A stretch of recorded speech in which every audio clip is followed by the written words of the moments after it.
SBI साधारण लोगों को जनरली एक स्टेटमेंट कहता है कि जाइए लंच के बाद आना। तो उसी एसबीआई को सुप्रीम कोर्ट ने जो ये इलेक्टोरल बॉन्ड से रिलेटेड डिटेल्स हैं उन्हें कोर्ट के सामने रखने और पब्लिक डोमेन में पब्लिक करने की डेडलाइन दे दी है। इस इलेक्टोरल बॉन्ड को इशू करने की अथॉरिटी एसबीआई के पास है और स्टेट बैंक ऑफ इंडिया की कुछ डेजिग्नेटेड ब्रांच ही इन इलेक्टोरल बॉन्ड्स को इशू करती है। कि जो एसबीआई को डेट दी गई थी वो 6 मार्च की थी और 6 मार्च तक एसबीआई जो डेटा है, जो डिटेल्स है, वो कोर्ट के सामने प्रस्तुत नहीं कर पाया और इसीलिए ये कोर्ट की अवमानना कही जाएगी।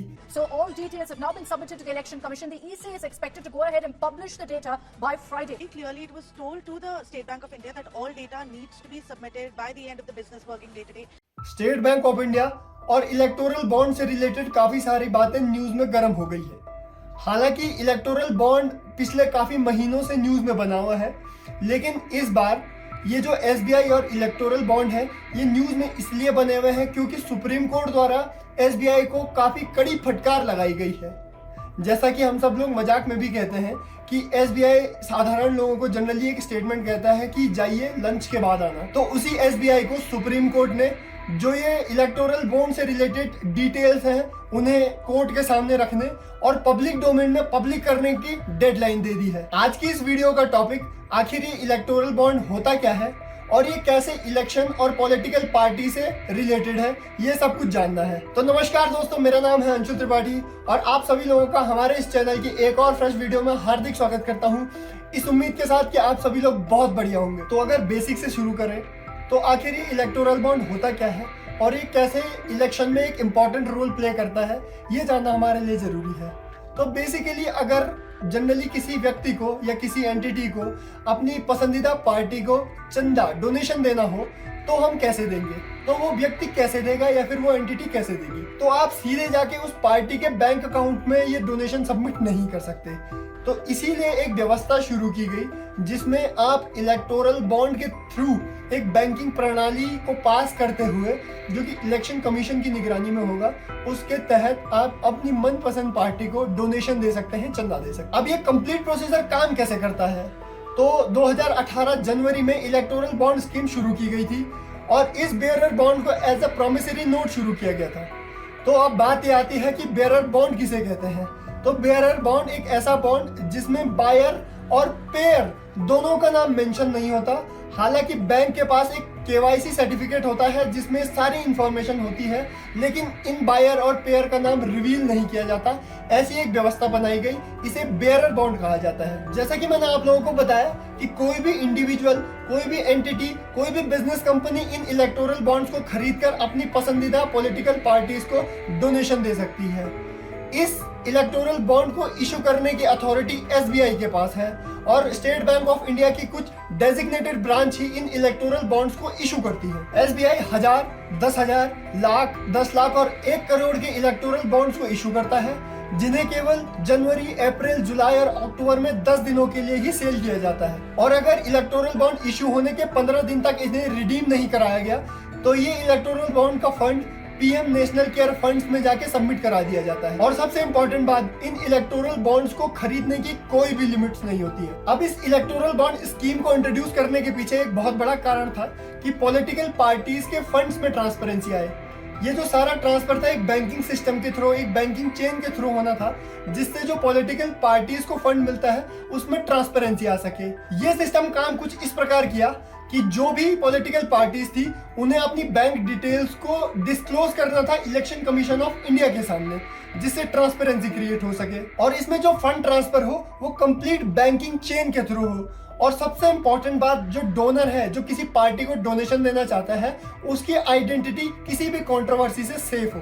लेकिन इस स्कीम पर हमेशा विवाद की स्थिति बनी रही। कुछ लॉयर्स और कुछ पॉलिटिशियंस ने ये तक कह दिया कि ये भारत के इतिहास का सबसे बड़ा स्कैम है जिसके द्वारा केवल रूलिंग पार्टी को एनरिच किया जाता है। और इसी कारण इस मुद्दे को लेकर सुप्रीम कोर्ट में काफी बार पिटीशंस भी डाली गई। अब बात आती है 2 नवंबर 2023 की, जब 5 जजेस की एक कॉन्स्टिट्यूशनल बेंच ने कुछ पिटीशंस को देखते हुए इस टॉपिक के ऊपर अपना जजमेंट सुनाया और ये कहा कि भले ही सरकार ने इस व्यवस्था को फंड्स में ट्रांसपेरेंसी लाने के लिए बनाया हो, लेकिन अब ये एक उत्तम व्यवस्था नहीं है जिससे ट्रांसपेरेंसी लाई जाए। और इन्हीं कुछ तथ्यों को ध्यान में रखते हुए सुप्रीम कोर्ट ने इस व्यवस्था को असंवैधानिक, अनकॉन्स्टिट्यूशनल घोषित कर दिया। और एक्चुअल में ट्रांसपेरेंसी लाने के लिए 15 फरवरी 2024 को सुप्रीम कोर्ट ने एसबीआई को यह ऑर्डर दिया कि आपके पास जितनी भी इलेक्टोरल बॉन्ड से रिलेटेड डिटेल्स हैं, आपको 6 मार्च 2024 तक इन सारी डिटेल्स को सुप्रीम कोर्ट के सामने रखना है और साथ ही साथ पब्लिक डोमेन में भी लाना है। लेकिन अब एसबीआई ने हरीश साल्वे को अपना वकील बनाया और 4 मार्च को ही कोर्ट चले गए और कोर्ट से ये रिक्वेस्ट की कि ये जो इलेक्टोरल बॉन्ड की डिटेल्स को मैच करने का प्रोसीजर है वो बहुत कॉम्प्लेक्स प्रोसीजर है,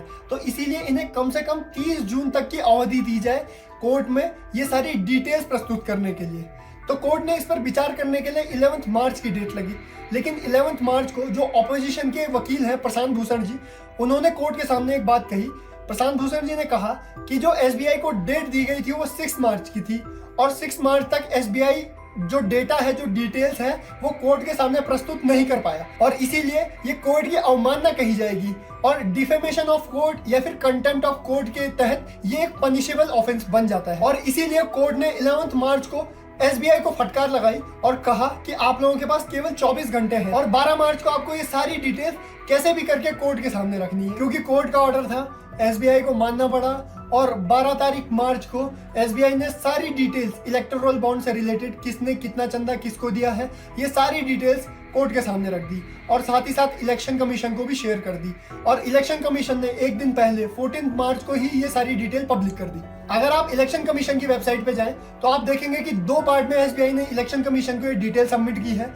इलेक्शन कमीशन ने इससे कोई छेड़छाड़ नहीं की, एज इट इज इसे अपलोड कर दिया है। अगर पार्ट 1 की बात करें तो इसमें टोटल 337 पेजेस हैं और इसमें ये बताया गया है कि किस इंडिविजुअल्स ने, किस एंटिटी ने, किस बिजनेस ग्रुप ने इलेक्टोरल बॉन्ड खरीदे हैं, कितने के खरीदे हैं और कब खरीदे। और जो सेकंड पार्ट है वो 426 पेजेस का है। इसमें पॉलिटिकल पार्टी की डिटेल्स, डेट्स और अमाउंट डिस्क्लोज की गई है। लेकिन जैसा हम सभी लोग सोच रहे थे कि कभी भी इलेक्टोरल बॉन्ड्स की अगर डिटेल्स आएगी तो उसमें अंबानीज एंड अडानीज का नाम काफी बार देखने के लिए मिलेगा, लेकिन हमने ये पूरी डिटेल्स देखी। इस डिटेल में कहीं पर भी अंबानीज और अडानीज के ग्रुप्स और नाम कहीं भी मेंशन नहीं थे, जो अपने आप में इस रिपोर्ट पर एक प्रश्न चिन्ह लगाता है। तो इस रिपोर्ट के अनुसार टोटल 22,217 इलेक्टोरल बॉन्ड्स खरीदे गए, जिसमें से 22,030 इलेक्टोरल बॉन्ड्स रिडीम कराए गए, तो बचे 187 इलेक्टोरल बॉन्ड रिडीम नहीं कराए गए। और ये जो 187 इलेक्टोरल बॉन्ड थे ये पीएम रिलीफ फंड में जाके ट्रांसफर कर दिए गए। तो आई होप आप लोगों को इलेक्टोरल बॉन्ड से रिलेटेड और एसबीआई को सुप्रीम कोर्ट की फटकार से रिलेटेड ये वीडियो अच्छा लगा होगा। आप सभी लोगों ने देखा होगा कि इस वीडियो में काफी बार इलेक्शन कमीशन का नाम आया है और इलेक्शन कमीशन से रिलेटेड हमने एक कंप्लीट वीडियो बनाया है, आप लोगों को एंड स्क्रीन में दिख जाएगा।